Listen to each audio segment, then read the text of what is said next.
The lord. దేవుని పరిశుద్ధ నామానికి మహిమ కలుగునుగాక.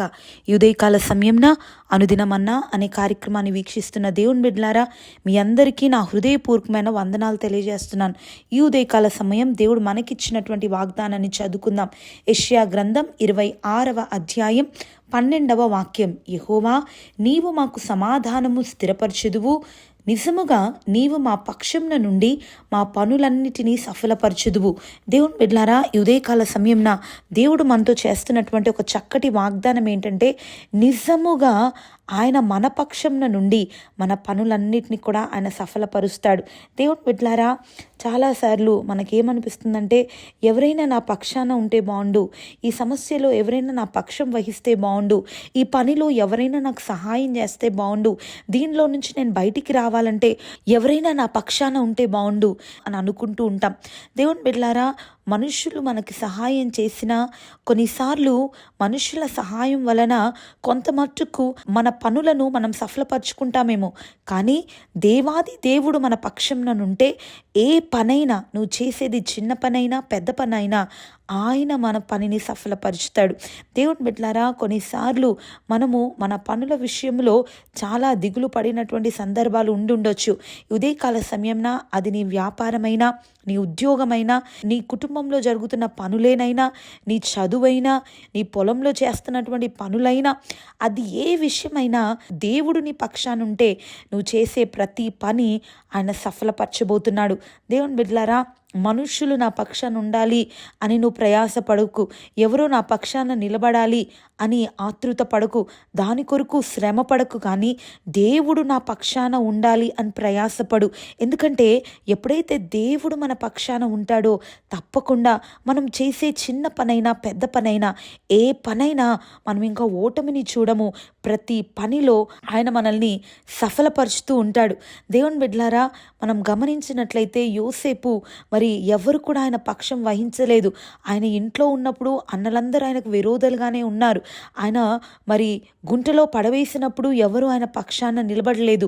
అంతేకాదు, ఆయన ఫరో ఇంట్లో ఉన్నప్పుడు ఫరో భార్య ఆయనకు విరోధంగా నిలబడితే ఎవరు ఆయన పక్షం వహించలేదు. ఆ సమయంలో దేవుని వైపు చూశాడు. ప్రభా, నేను ఇంత నీతిగా బ్రతికినా ఎవరు నా పక్షాన నిలబడలేదు, కానీ నీవు నా పక్షాన నిలబడయ్యా, ఒకరోజు నాకు న్యాయం తీర్చేయ్యా, ఒకరోజు నా జీవితంలో సమాధానం దయచేయ్యా అని ప్రార్థన చేస్తూ దేవుని మీద ఆధారపడ్డాడు. నిజంగా మనుషులెవరు ఆయన పక్షాన నిలబడలేదు, మనుషులెవరు ఆయనకు సహాయం చేయలేదు, కానీ దేవుడు ఆయన పక్షాన ఉన్నాడు కాబట్టి మరి దేవుడు ఆయనని సింహాసనం వరకు హెచ్చించాడు.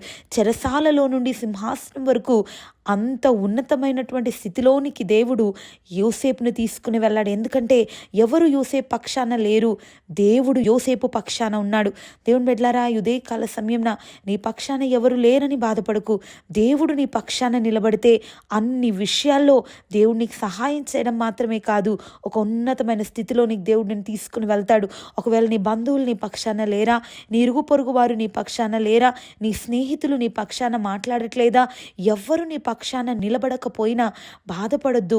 దేవుని వైపు చూడు. ప్రభా, నీవు నా పక్షాన నిలబడయ్యా, నీవు నా పక్షాన మాట్లాడయ్యా అని ఆయనను గోజాడు. తప్పకుండా ఆయన గనుక నీ పక్షాన నిలబడితే నీకు విరోధులంటూ ఎవరు లేరు. అంతేకాదు, దేవుడు నీకు సమాధానం అనుగ్రహించి ఆయనని స్థిరపరచబోతున్నాడు. నిజంగా ఎవ్వరు నీ పక్షాన లేరని అసమాధానానికి గురైపోయినటువంటి సందర్భాలు ఉన్నాయేమో, వేదనతో కంగారుతో మరి బ్రతుకుతూ ఉన్నావేమో.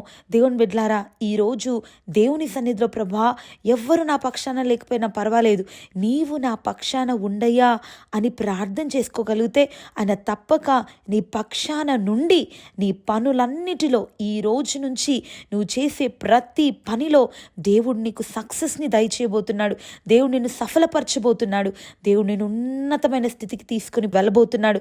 దేవుని బిడ్డలారా, ఇంతవరకు నువ్వు పడినటువంటి శ్రమ, నీ ఓటమిని అన్నింటినీ కూడా నువ్వు నిర్లక్ష్యం చేసి ఇక మీదట దేవుని సన్నిధిలో, ప్రభా, నీవు నా పక్షాన ఉండని ప్రార్థన చేయి. తప్పక ఆయన నీ పక్షాన నిలబడి నీకు సమాధానాన్ని దేవుడు అనుగ్రహించి ఒక సమాధానంను దేవుడు నీకు స్థిరపరచబోతున్నాడు. మనమందరం కూడా వాగ్దానాన్ని నమ్మి ఏకీభవించి ప్రార్థన చేసుకుందాం. ప్రేమ కలిగిన దేవా, పరిశుద్ధుడా, మీకు స్తోత్రములయ్యా.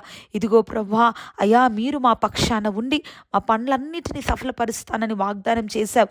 ఎంతమంది అయితే మీ సన్నిధిలో అయ్యా వారి పనుల విషయంలో, అయ్యా వారి కుటుంబ పనులు, వ్యక్తిగత పనులు, వ్యాపారం, అయ్యా ఉద్యోగం, చదువులు, అయ్యా వ్యవసాయం, ఇటువంటి పనుల్లో అయ్యా ప్రభా వారు ఎవరు మా పక్షాన నిలబడతారు, మాకు సహాయం ఎవరు, మేము ఎప్పుడు బయటపడతాము అన్నట్లుగా ఆలోచిస్తున్న వారు ఉన్నారు. వారందరి పక్షాన మీరు నిలబడండి ప్రభా. అయ్యా వారి పనులన్నీ కూడా సఫలమగునట్లుగా వారి పక్షాన మీరుండి మీరు జ్ఞానాన్నిచ్చి మీరు నడిపించండి. యోసేపు పక్షాన ఉన్న దేవా, ఉదయకాల సమయంన అయ్యా ఈ వాగ్దానం వింటున్న ప్రతి ఒక్కొక్కరి పక్షం మీరు వహించి వారి జీవితంలో గొప్ప కార్యాలు చేసి సమాధానాన్ని మీరు అనుగ్రహించి స్థిరపరచమని యేసు నామమున అడిగి వేడుతున్నాను తండ్రి, ఆమెన్. నన్ను ఎంతగా ప్రేమించినా